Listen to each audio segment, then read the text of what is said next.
Hi all, welcome back. This is Soshi Sharma here and you're watching me in OCC Students Platform.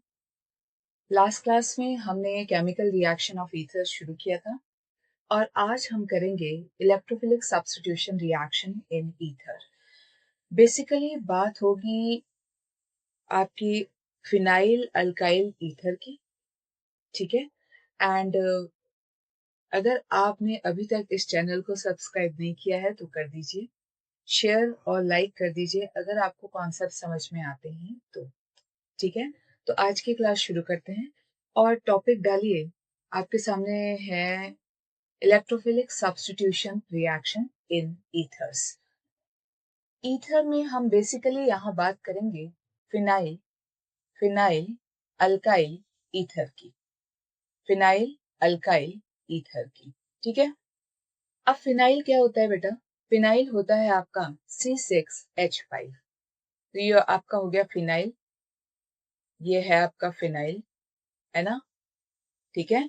Alkyl और ether, तो ether यानी oxygen रहेगा centre में और यहाँ पे रहेगा एक अल्काइल ग्रुप। तो मैं रख लेती हूँ CH3 और अगर मैंने यहाँ CH3 रख लिया तो ये क्या हो गया? एनिसॉल हो गया। आपके एनसीईआरटी में CH3 से ही किया हुआ है तो हम यही एग्जाम्पल थ्रू आउट रखेंगे।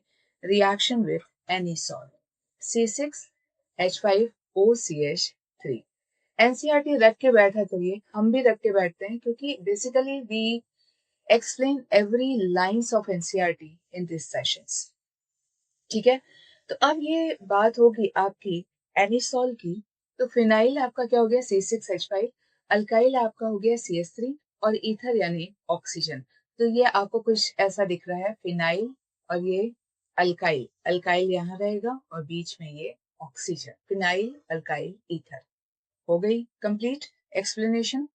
अब बात करते हैं कि ये जो आपका एनिसॉल है उसमें थोड़ा आप ध्यान दो तो ये कार्बन और ऑक्सीजन का बॉन्ड शिफ्ट है टुवर्ड्स ऑक्सीजन। ऑक्सीजन पे है पार्शियल नेगेटिव और कार्बन पे है पार्शियल पॉजिटिव, है ना। यहाँ पे एक अल्कोक्सी ग्रुप लगा हुआ है, किसके साथ? फिनाइल के साथ। अगर आप ईथर जो कि एरोमेटिक ईथर हैं, फिनाइल अल्काइल ईथर हैं, उनके साथ अगर आप इलेक्ट्रोफिलिक सब्स्टिट्यूशन रिएक्शन करते हैं तो they are ortho and para directing towards the incoming electrophile।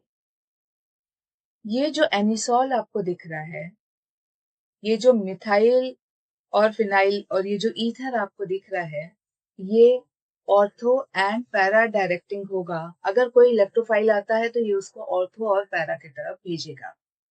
कैसे? ये जो अल्कोक्सी ग्रुप आपको दिख रहा है, ये मिथॉक्सी, ये CH3 और ये ऑक्सीजन। अब ये ऑक्सीजन के पास इलेक्ट्रॉन डेंसिटी है तो ये इलेक्ट्रॉन फेंकेगा बेंजीन रिंग पे, बेंजीन रिंग को क्या करेगा? एक्टिवेट करेगा और उसी समय एक पाई शिफ्ट हो जाएगा। रेजोनेंस आपने कई बार पढ़ा है, उसमें lone pair to bond pair बनता है और उसी समय bond pair to lone pair बनता है। रीजन जो आज नए ज्वाइन किए हैं उनके लिए ये है कि ये कार्बन की वैलेंसी अदरवाइज क्या हो जाएगी? 5 हो जाएगी। तो to maintain the valency of carbon आप रेजोनेंस में lone pair to bond pair करते हैं और bond pair to lone pair करते हैं। फिनॉक्साइड का अलग था, वो भी हमने देखा हुआ है। अभी हमको क्या करना है? स्टेप 1, लोन पेयर अपना यहाँ बॉन्ड पेयर बनाएगा, बेंजीन रिंग को एक्टिवेट करेगा और ये जो पाई है, इमीडिएट पाई जो है वो कार्बन पे, नेबरिंग कार्बन पे शिफ्ट हो जाएगा। अब ये क्या बन गया आपका बेटा? ये आप मेरे साथ करते जाइएगा तो ये आपको कॉन्सेप्ट भी समझ में आ जाएगा। अब आप यहाँ पे देखो, पहले तो ये दोनों बॉन्ड में, ये दो पाई में कोई डिफरेंस नहीं, वो वहीं के वहीं रहेंगे। ये जो ऑक्सीजन है उसमें एक लोन पेयर, दूसरा लोन पेयर उसने लगा दिया है कुछ ऐसे, मैं इधर बना देती हूँ। उसने दूसरा लोन पेयर यहाँ लगा दिया है और ये है उसका CH3, ठीक है। अब ये जो इलेक्ट्रॉन है जिसपे मैं हाईलाइट कर रही हूँ और टिक लगा रही हूँ, वो ऑक्सीजन का था, अब वो इस कार्बन के पास है ना। अब वो इस कार्बन के पास है तो इस ऑक्सीजन पे लग गया पॉजिटिव। इस ऑक्सीजन पे क्या लग गया बेटा? पॉजिटिव, है ना। अच्छा, अब ये जो पाई इलेक्ट्रॉन्स हैं, ये जो पाई इलेक्ट्रॉन है, ये दोनों यहाँ पे आ जाएंगे। पाई लोन पेयर के फॉर्म में बाहर आएगा। अच्छा, इस कार्बन के पास उसका इलेक्ट्रॉन था और अभी भी है, ये वाला। अब ये जो दूसरा इलेक्ट्रॉन है, ये वाला, वो नेबरिंग कार्बन से लेके आया है ये, तो इफेक्टिव गेन क्या होता है? सिंगल। नेगेटिव यानी पेयर ऑफ इलेक्ट्रॉन। करीबन 100 बार अभी तक हम ऑर्गेनिक में बोल चुके हैं जब भी रेजोनेंस आपको पढ़ाते हैं। तो पहले जो नए ज्वाइन किए हैं उनके लिए इतना काफी है, अब उनको समझ में आ जाएगा। अब आपका ऑब्जर्वेशन होना चाहिए, electron density has increased in ortho position, है ना। अब नेक्स्ट क्या होगा, ये जो लोन पेयर है वो यहाँ बॉन्ड पेयर बनाएगा, इमीडिएट कार्बन पे बनाना है, और वैलेंसी मेंटेन करने के लिए ये बॉन्ड पेयर लोन पेयर यहाँ बना लेगा। तो फिर नेक्स्ट चेंज जो आपका होगा वो, ये जो लोन पेयर था उसने यहाँ पे बॉन्ड पेयर बना लिया है कुछ ऐसे, और बॉन्ड पेयर यहाँ लोन पेयर के फॉर्म में चेंज हो गया है। Lone pair means single negative, negative means pair of electron, जो यहाँ पे अभी आपको समझाया गया है। यह इस बॉन्ड में कोई डिफरेंस नहीं क्योंकि उसमें कोई चेंजेस नहीं है, यहाँ पे भी कोई चेंज नहीं। ऑक्सीजन पे है पॉजिटिव, ये है उसके इलेक्ट्रॉन, और ये है आपका CH3। समझ में आता है। अब इसका ऑब्जर्वेशन क्या है कि electron density has increased in para position. In electron density किसमें इंक्रीज हो गई है? पैरा पोजीशन पे। ठीक है, अब आगे चलते हैं, रेजोनेंस को और कंप्लीट करते हैं। अब ये जो लोन पेयर है वो यहाँ पे बॉन्ड पेयर बनाएगा, और ये बॉन्ड पेयर इस पॉइंट पे लोन पेयर बनाएगा। इमीडिएट साथ वाले कार्बन पे जाया करिए हमेशा। ठीक है, तो अब क्या बनेगा, अब ये हो गया आपका, क्या हो गया बेटा, इसमें कोई चेंज नहीं, यहाँ पे ये बॉन्ड बन गया है ना, लोन पेयर ने बॉन्ड पेयर बना लिया, और बॉन्ड पेयर यहाँ बाहर आ गया है तो सिंगल नेगेटिव। ठीक है, क्योंकि एक इलेक्ट्रॉन तो इसी कार्बन का है, दूसरा वो लेके आया है, तो इफेक्टिव गेन ऑफ 1 इलेक्ट्रॉन, उसको एक ही इलेक्ट्रॉन का गेन हुआ है, तो सिंगल नेगेटिव, और negative means pair of electron, ये आपको समझ में आना चाहिए। अच्छा, अब यहाँ पे क्या हो गया, O, ये है आपका O, ये है CH3, ये आपका पॉजिटिव। अब जो लास्ट है वो, अब इसमें ऑब्जर्वेशन भी देख लीजिए, electron density has increased in ortho again, ortho. अब फिर से इलेक्ट्रॉन डेंसिटी किसमें इंक्रीज हो गई है? ऑर्थो में इंक्रीज हो गई है। अब आप इसको लास्ट देखिए, अब ये यहाँ पे बॉन्ड पेयर बनाएगा, और ये वापस अपना लोन पेयर में शिफ्ट हो जाएगा। तो अब आपका आ गया क्या, अब आपका वापस कंडीशन आ गई एनिसॉल की OCH3, और ऑक्सीजन के ये वाला इलेक्ट्रॉन पेयर वापस आ गया। ठीक है, ये पूरी कहानी बताने का रीजन सिर्फ एक था कि आप इस पे ध्यान दीजिए, इस पॉइंट्स पे फोकस करिए, इन पॉइंट्स पे फोकस करिए। Electron density is increased in ortho position. ठीक है, electron density is increased in para position, electron density is increased in ortho again. तो एक हाई इलेक्ट्रॉन डेंसिटी का मतलब क्या होगा, इन ortho makes it highly nucleophilic, वो उसको हाईली न्यूक्लियोफिलिक साइट बना देगा, है ना। यहाँ का ऑब्जर्वेशन क्या है, पैरा का हाई इलेक्ट्रॉन डेंसिटी। एक एक चीज पढ़ेंगे ताकि आपको कॉन्सेप्ट क्लियर रहे इसके बाद, क्योंकि हमको एनसीईआरटी के क्वेश्चंस भी आने वाले सेशंस में करने हैं। High electron density in para position makes it highly nucleophile. ध्यान रखिएगा, आपको इजी लग रहा है, लेकिन अब हम कॉन्सेप्ट की तरफ बढ़ रहे हैं कि अब अगर मैं यहाँ पे एक इलेक्ट्रोफाइल रख देती हूँ तो ऑब्वियसली ये पॉजिटिव है, तो ये कहाँ जाएगा, ऑर्थो की तरफ जाएगा। अगर इलेक्ट्रोफाइल आपने रखा तो ये पैरा के पास जाएगा, है ना, और अगर यहाँ पे रखा तो भी ये ऑर्थो के तरफ जाएगा। ठीक है ना, समझ में आता है? तो आउटकम क्या हो रहा है? आउटकम क्या हो रहा है कि अल्ऑक्सी, मैम किसको बोल रहे हो? इस पार्ट को, ये है मिथॉक्सी, मीथ ऑक्सी, लिखिए methoxy group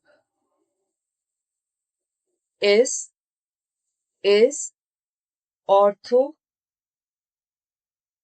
and para directing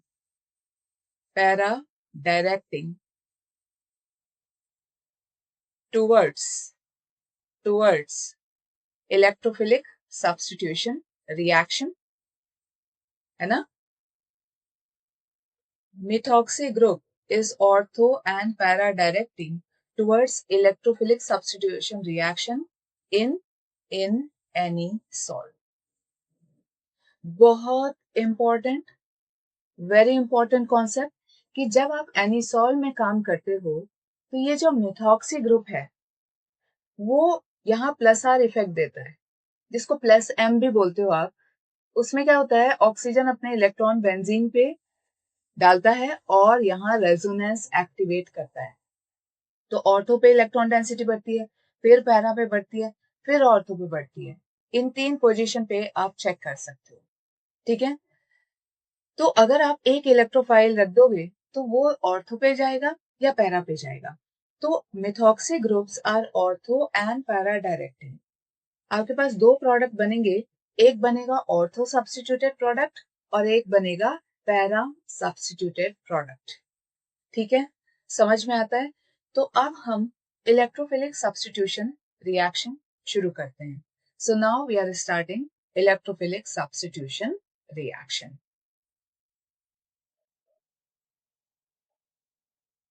पहला इलेक्ट्रोफिलिक सब्स्टिट्यूशन रिएक्शन शुरू करेंगे, हैलोजिनेशन।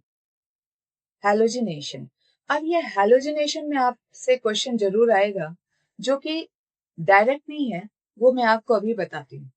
अब अगर आप चलिए आपने क्या लेना है, यहाँ पे आपने लेना है एनिसॉल, ईथर लेना है, करेक्ट। और ईथर का क्या कराना है, हैलोजिनेशन कराना है।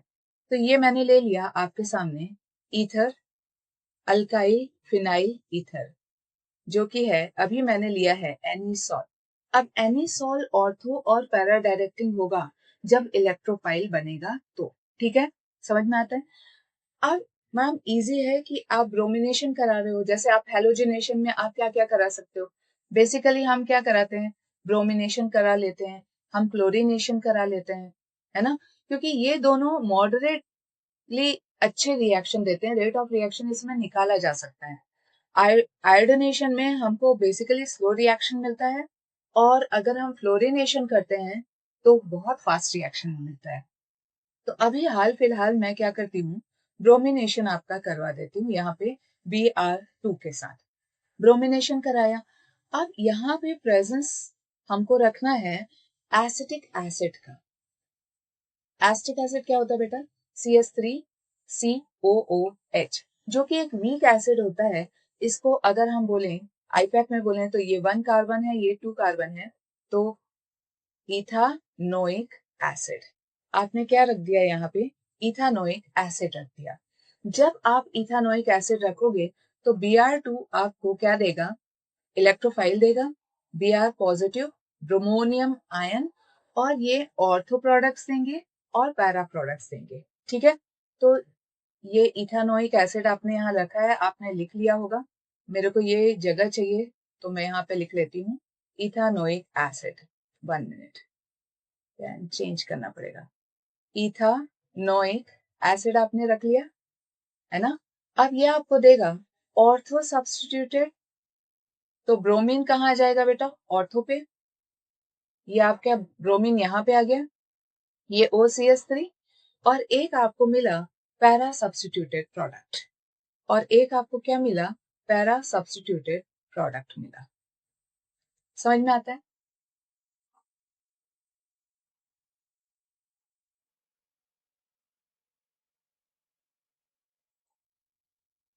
तो आपको मिला, ये वाला जो मिला वो ortho ortho bromo bromo anisole, और यहां मिला आपको, अरे मैंने यहाँ ब्रोमीन लिखा ही नहीं, 1 मिनट, ये आपका एनिसॉल और ये आपका ब्रोमीन यहाँ पैरा सब्स्टिट्यूटेड में, तो ये हो गया पैरा ब्रोमो एनिसॉल। अब 1000 क्वेश्चन तो यहीं से शुरू हो जाएंगे कि मैडम Br2 ने Br पॉजिटिव ये इलेक्ट्रोफाइल दिया तो दिया कैसे, है ना। पहला क्वेश्चन कि आपने या अच्छा, ये इस पे मैं बात पे आती हूँ, बाद में आ जाती हूँ। सबसे पहले क्वेश्चन ये लेते हैं कि ये इलेक्ट्रोफाइल बना कैसे। यहाँ पे तो कोई लुईस एसिड आपने नहीं रखा, है ना, there is no Lewis acid जो क्या करे, Br पॉजिटिव को क्या करे, क्रिएट करे। हेलो एल्किन हेलो एरीन में आपको अच्छे से पढ़ाया गया है कि यहाँ हम लुईस एसिड रखते हैं, correct. Lewis acid, there is no Lewis acid here, correct. Lewis acid है ही नहीं, there is no Lewis acid. Ma'am कौन सा, बेटा FeBr3 रखते थे। अगर ब्रोमिनेशन करा रहे हैं तो FeBr3 रख लेते थे ताकि ये इसमें हेट्रोलिटिक फिजन करता था। अब यहाँ पे तो ऐसा कुछ दिख नहीं रहा है, तो मैडम ये Br ने Br पॉजिटिव प्रोड्यूस कैसे कर दिया, है ना। पहला क्वेश्चन यहीं से आ गया। तो देखो इसका आंसर ये है कि ये जो आपका एनिसॉल है ना, ये जो आपका एनिसॉल है, ये O और ये CH3, इसमें ये जो मिथॉक्सी ग्रुप है, ध्यान से सुनिएगा, लिखते जाइएगा। ट्यूटर हर चीज बोर्ड में कभी कभी नहीं लिख पाता है और मिस कर जाता है। ये जो मिथॉक्सी ग्रुप है उसने बेंजीन में क्या किया था, +M और +R, जो भी आप बोलते हो, उस उससे क्या किया था, रेजोनेंस स्टार्ट किया था, रेजोनेंस इंड्यूस किया था, और उसके कारण आपका ऑर्थो पोजीशन पे इलेक्ट्रॉन डेंसिटी बढ़ गई थी, हाँ कि नहीं। अभी अभी रेजोनेंस पढ़ाया है मैंने आपको, इलेक्ट्रॉन डेंसिटी बढ़ गई थी। अब आप मुझे बोलोगे कि मैडम इसमें कौन सी नई बात है, ये तो हर बार यही होता है। नहीं, इस बार इलेक्ट्रॉन डेंसिटी थोड़ी ज्यादा बढ़ी है because of this carbon, because of this carbon. ये कार्बन यहां से क्या दे रहा है, +I इफेक्ट दे रहा है, इस ऑक्सीजन की तरफ अपने इलेक्ट्रॉन फेंक रहा है, अपने इलेक्ट्रॉन फेंक रहा है। तो जब आप मेथॉक्सी के साथ काम करते हैं, तो इलेक्ट्रॉन डेंसिटी थोड़ी ज्यादा बढ़ती है, किसमें, ऑर्थो पोजीशन में। तो आप क्या लिखेंगे, इलेक्ट्रॉन डोनेटिंग कौन सा group, methoxy group CH3O has increased sufficient electron density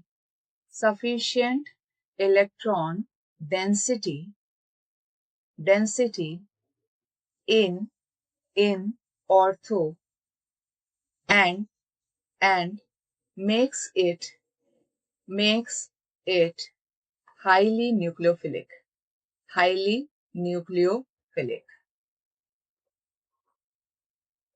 nucleophile समझते हैं आप, Nu नेगेटिव, करेक्ट, जहां पे इलेक्ट्रॉन डेंसिटी ज्यादा हो। तो यहाँ पे इलेक्ट्रॉन डेंसिटी ज्यादा हो रही है क्योंकि ये CH3 भी अपना कमाल दिखा रहा है। तो कंपेरेटिवली इलेक्ट्रॉन, मैडम फिनॉल में भी यही होता था, लेकिन फिनॉल में लुईस एसिड यूज होता था, यहाँ नहीं हो रहा है, ये एक एक्सेप्शन कंडीशन है, इसलिए मैं इतना ज्यादा टाइम ले रही हूँ। अब यहाँ पे इलेक्ट्रॉन डेंसिटी कंपेरेटिवली इतनी ज्यादा बढ़ जाती है, कि ये जो ब्रोमीन है ना, ये जो ब्रोमीन है, इसमें ये डाइपोल इंड्यूस कर देती है। मेरे वर्ड्स को मार्क करिएगा, यहाँ जो इलेक्ट्रॉन डेंसिटी बढ़ी वो इस ब्रोमीन को अपने तरफ खींचेगी, इस ब्रोमीन को फॉर एग्जाम्पल। तो ये दोनों इलेक्ट्रॉन एक ब्रोमीन की तरफ चले जाएगा और ये बन जाएगा Br नेगेटिव, और ये ब्रोमीन बन जाएगा Br पॉजिटिव। तो हाईली न्यूक्लियोफिलिक साइड बना दिया ये वाले को, किसने? मिथॉक्सी ने, टू, है ना, make it highly nucleophilic and induce dipole in bromine molecule. अच्छे से दोबारा समझ लो, CH3O ने इलेक्ट्रॉन डेंसिटी ऑर्थो पे इंक्रीज की, जो कि नॉर्मली होता है, लेकिन यहाँ इतनी अच्छे तरीके से इंक्रीज की है इलेक्ट्रॉन डेंसिटी कि ये इलेक्ट्रॉन डेंसिटी इस ब्रोमीन पे डाइपोल इंड्यूस कर सकता है, ये इसको खींचेगा। अब इसके पास इलेक्ट्रॉन है तो इसको Br पॉजिटिव चाहिए, तो ये Br पॉजिटिव यहां से निकलेगा और ये दोनों इलेक्ट्रॉन कहाँ चले जाएंगे? इस Br नेगेटिव। तो यहाँ डाइपोल इंड्यूस हुआ है, क्यों? क्योंकि इस न्यूक्लियोफिलिक साइट के कारण। ठीक है, क्लियर होता है? तो अब आगे बढ़ते हैं और इसको थोड़ा और क्लियर कर लेते हैं कि मैडम इसका एक बार थोड़ा मैकेनिज्म तो बनता है, तो यही भी देख लेते हैं, कोई ऐसा हार्ड नहीं है ये पोर्शन। तो अब क्या हुआ, इसने डाइपोल इंड्यूस किया, जो मैंने आपको यहाँ पे बताया कि इसने ब्रोमीन पे डाइपोल इंड्यूस कर दिया। तो ये था आपका, कैसा था बेटा ये? अब ये है आपका इलेक्ट्रॉन, ये जो 1 और 2 इलेक्ट्रॉन दिख रहा है वो कुछ ऐसे अरेंज हो गया है, करेक्ट? और यहाँ पे है O और यहाँ पॉजिटिव और यहाँ पे है CH3।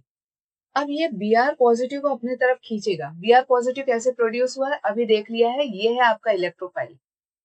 अब ये Br पॉजिटिव को अपने तरफ खींचेगा, ये दोनों इलेक्ट्रॉन ये लगाएंगे और Br पॉजिटिव को अपने तरफ खींचेंगे। लेकिन अगर आप ध्यान से देखो तो इलेक्ट्रोफाइल लेने के बाद भी ये बेंजीन की एरोमेटिसिटी लॉस हो गई है। इसमें एरोमेटिसिटी नहीं है, एरोमेटिसिटी तब आती है जब अल्टरनेट डबल बॉन्ड होता है। यहाँ पे मिसिंग है, तो यहाँ जो हाइड्रोजन है, यहाँ हर जगह हाइड्रोजन होते हैं, करेक्ट? C6H5OCH3 एनिसॉल का फॉर्मूला है। हाइड्रोजन यहाँ भी है, इधर भी है, इधर भी है, इधर भी है, पर हमको इन हाइड्रोजन पे ध्यान नहीं देना है, हमको उस हाइड्रोजन पे ध्यान देना है जहां पे सब्स्टिट्यूशन हुआ है।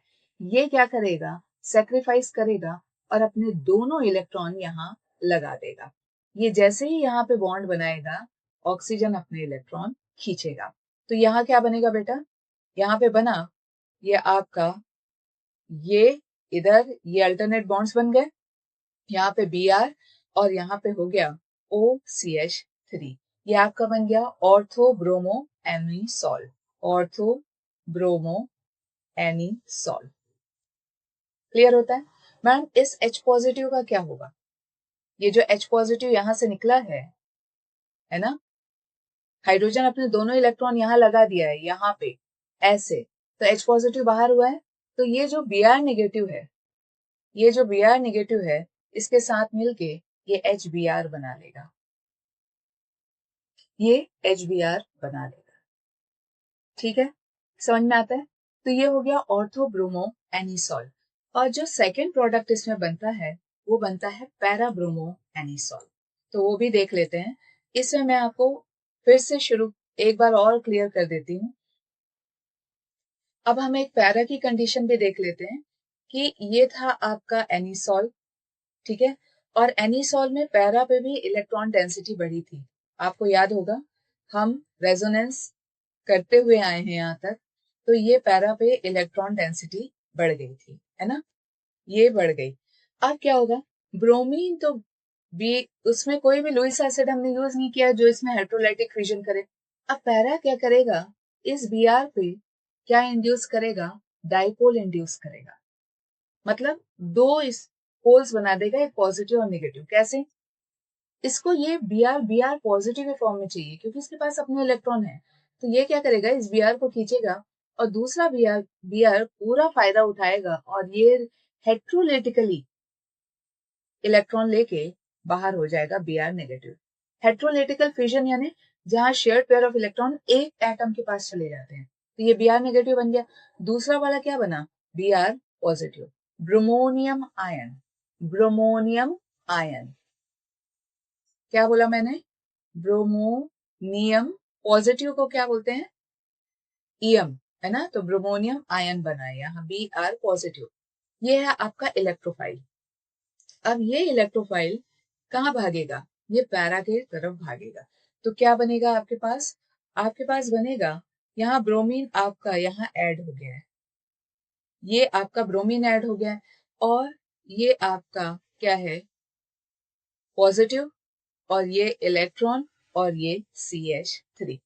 अच्छा, ब्रोमीन ऐड हुआ है लेकिन अभी एरोमेटिसिटी नहीं है ना, तो ये जो हाइड्रोजन है वो सेक्रीफाइस करेगा यहाँ से, ये अपने दोनों इलेक्ट्रॉन यहाँ लगाएगा, तो ये कार्बन अपने दोनों इलेक्ट्रॉन, अल्टरनेट होता है ना, lone pair to bond pair, bond pair to lone pair, तो यहाँ क्या हो रहा है, ये यहाँ पे अपने इलेक्ट्रॉन लगा रहा है, तो ये इधर जाएगा, क्यों, क्योंकि कार्बन की वैलेंसी क्या हो जाती है, बढ़ जाती है। तो अब क्या होगा, ये बॉन्ड कैसे दिखेगा आपको, ये इधर, और ये नेगेटिव यहाँ पे, और ये आपका हो गया O पे है पॉजिटिव, और ये इलेक्ट्रॉन, और ये CH3।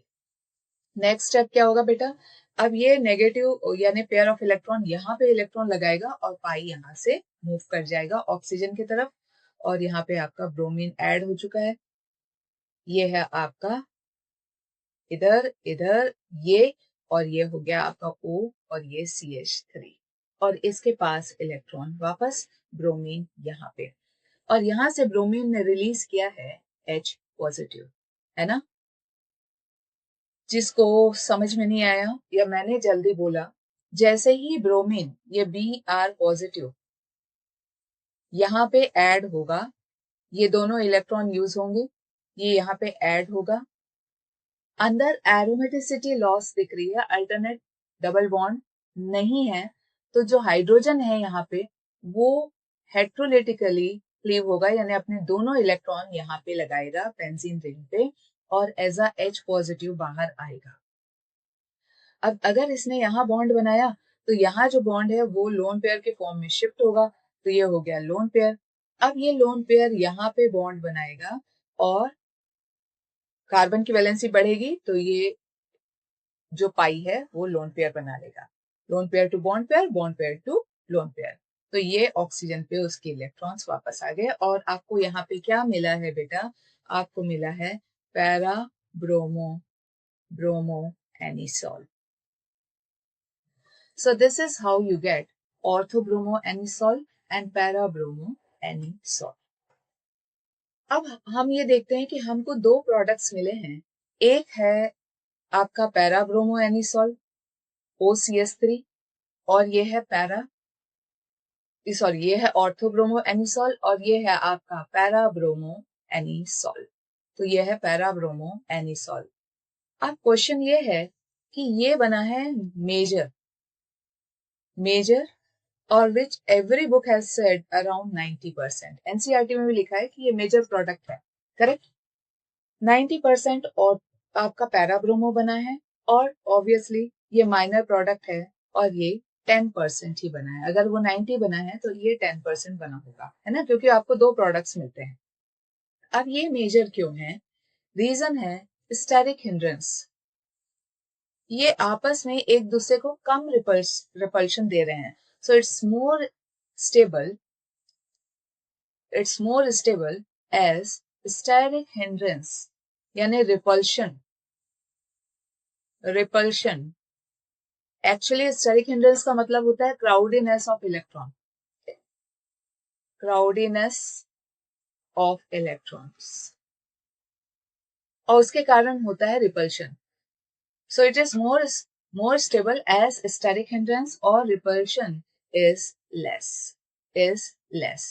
तो मैडम इसकी क्या कहानी है बेटा, ये क्राउडीनेस ऑफ इलेक्ट्रॉन आप देख रहे हो, तो ये एक दूसरे को क्या करेंगे, रिपल्स करेंगे, तो क्या बोलेंगे हम, स्टेरिक हिंड्रेंस और crowdiness of electron is high, repulsion क्या है, हाई है, और अगर रिपल्शन हाई है तो ये लेस स्टेबल है, और लेस स्टेबल है तो ये क्या बनेगा, कम बनेगा, ठीक है ना, क्लियर होता है।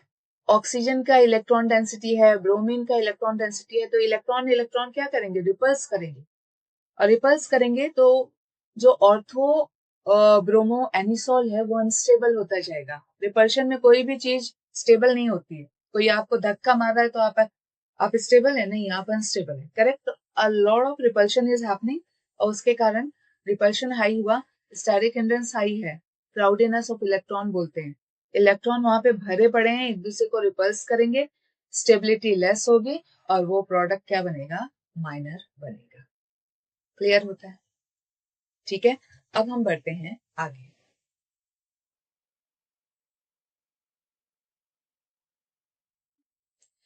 फ्रीडल क्राफ्ट रिएक्शन में सबसे पहले हम लेंगे अल्काइलेशन। अल्काइलेशन, अब अल्काइलेशन क्या होता है, आपने लिया एनिसॉल, ये ले लिया, ठीक है, ये ले लिया आपने एनिसॉल। अब एनिसॉल आपने लिया और इसका रिएक्शन अल्काइल हैलाइड के साथ कराया। फॉर एग्जांपल मैंने कराया CH3Cl के साथ, ठीक है, अल्काइल हैलाइड के साथ कराया, और प्रेजेंस रखा हमने एनहाइड्रस AlCl3 का, एनहाइड्रस AlCl3 का। ये है लुईस एसिड, ये एज अ कैटालिस्ट काम करेगा। हमको इजी लग रहा है, ये इजी भी है, लेकिन यहां हमने कैटालिस्ट क्यों ले लिया? पहले तो हमने कैटालिस्ट नहीं लिया था ब्रोमीन में, क्योंकि ब्रोमीन एक स्टेबल, ब्रोमीन में Br2 में आपने कैटालिस्ट नहीं लिया था, because bromine forms stable stable electrophile, Br positive stable electrophile बना लेता है।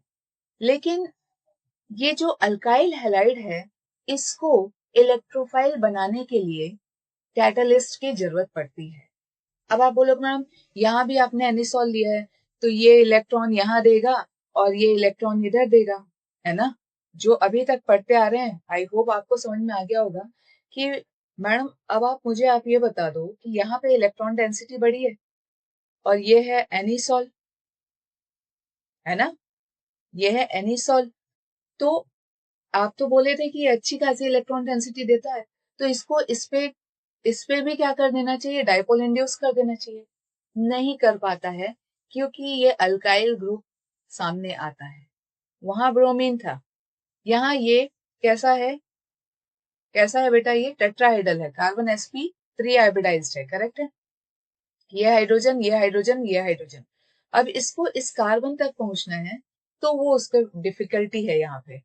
तो यहाँ पे ये इलेक्ट्रॉन डेंसिटी डाइपोल इंड्यूस नहीं कर पाती है, इसलिए आपको कैटलिस्ट की जरूरत पड़ती है।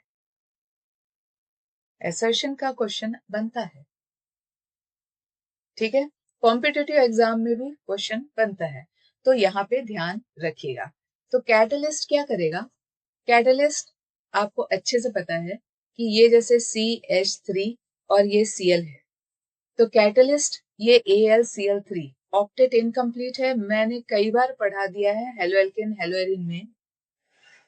अब ये ऑलरेडी क्लोरीन की तरफ डिस्प्लेस्ड है, ये कार्बन है पॉजिटिव, पार्शियल पॉजिटिव, क्लोरीन है पार्शियल नेगेटिव, पोलैरिटी है यहाँ पे, हेलोएल्केन पढ़ लिया आपने, करेक्ट।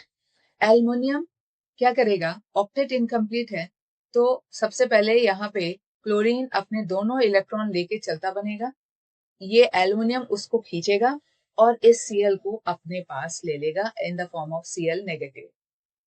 तो ये आपको कैसा दिखेगा, ये दिखेगा AlCl, उसके पास 3 तो पहले थे, है ना।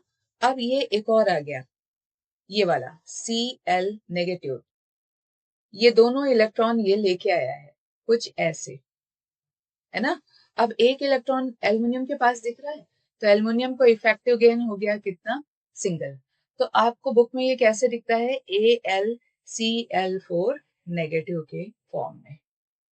किया इसने हाइड्रोलिटिक फिजन, क्लोरीन को निकाला, क्लोरीन को निकालेगा तो क्या मिलेगा, CH3 पॉजिटिव, बचेगा क्या, CH3 पॉजिटिव। ये आपका बन गया इलेक्ट्रोफाइल। अब ये इलेक्ट्रोफाइल कहाँ जाएगा? ऑर्थो पे, और ये जाएगा पैरा पे।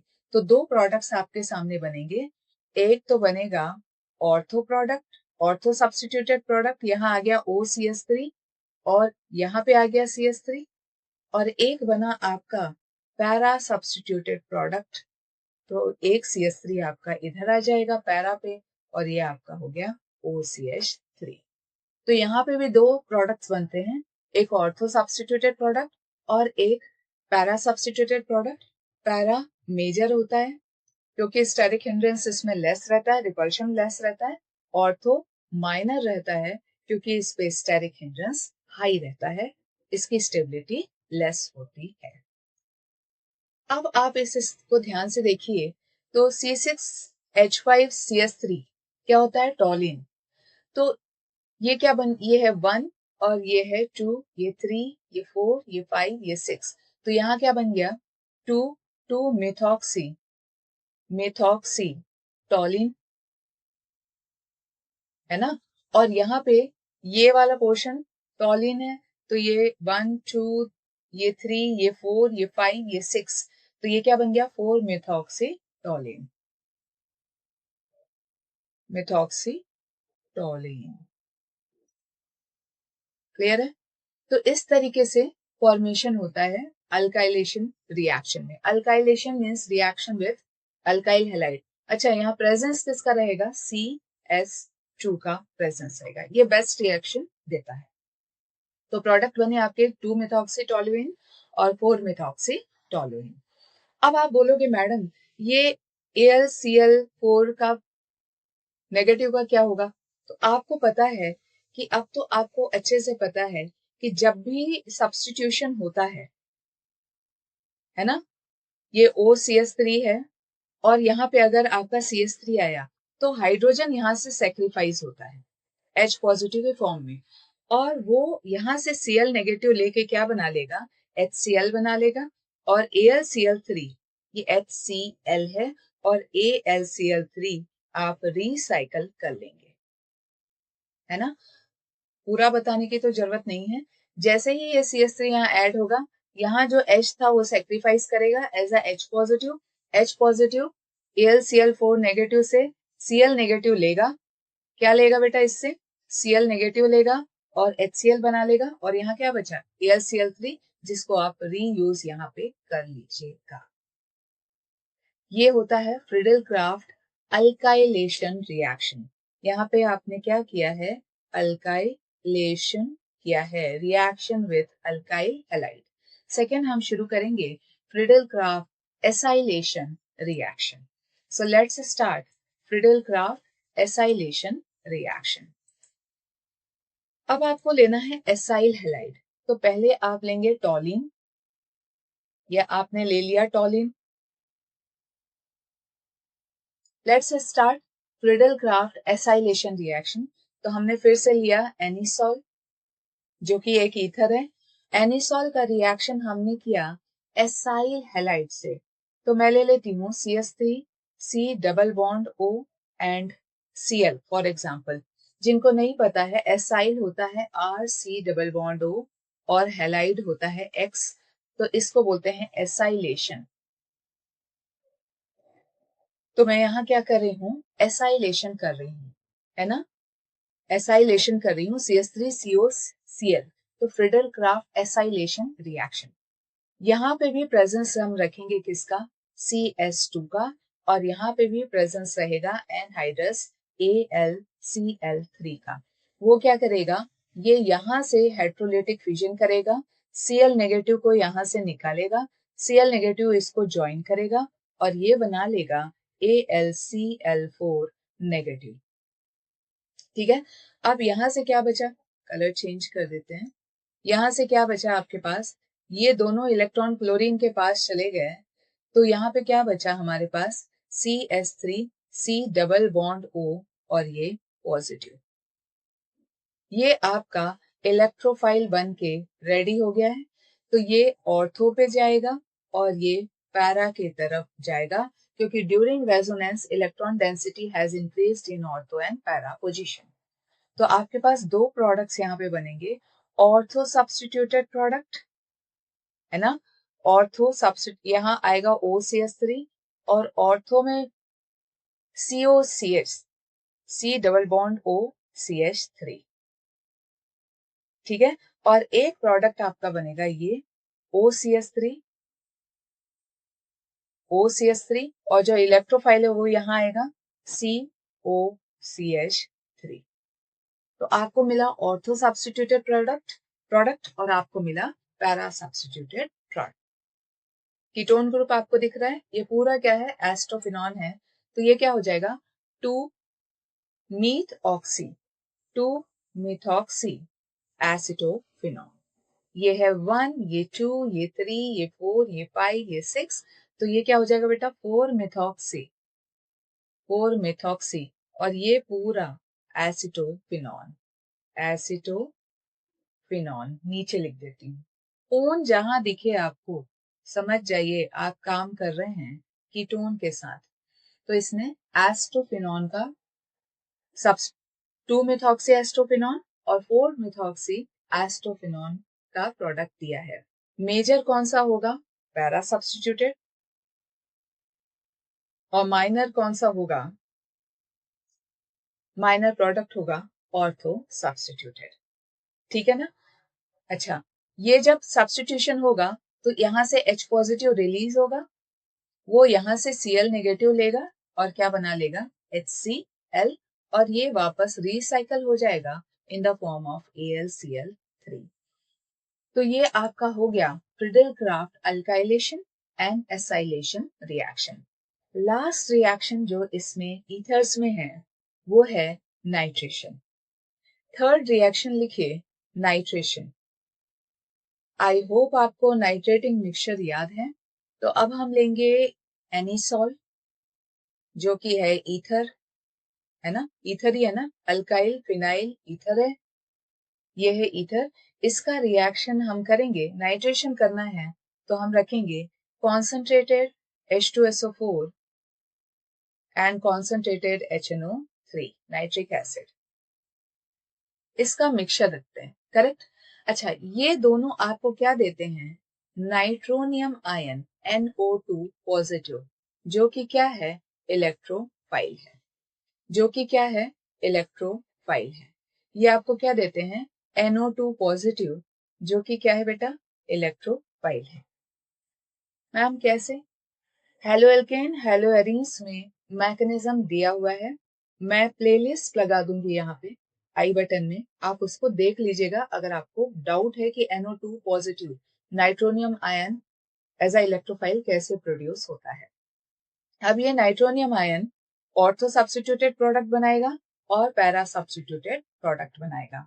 तो आपके पास दो प्रोडक्ट्स बनेंगे, एक बनेगा ऑर्थो सब्स्टिट्यूटेड, है ना, NO2 यहां लगा दे, तो ये हो गया 1, ये 2, 3, 4, 5, 6। प्रायोरिटी ऑर्डर आपको पता होना चाहिए।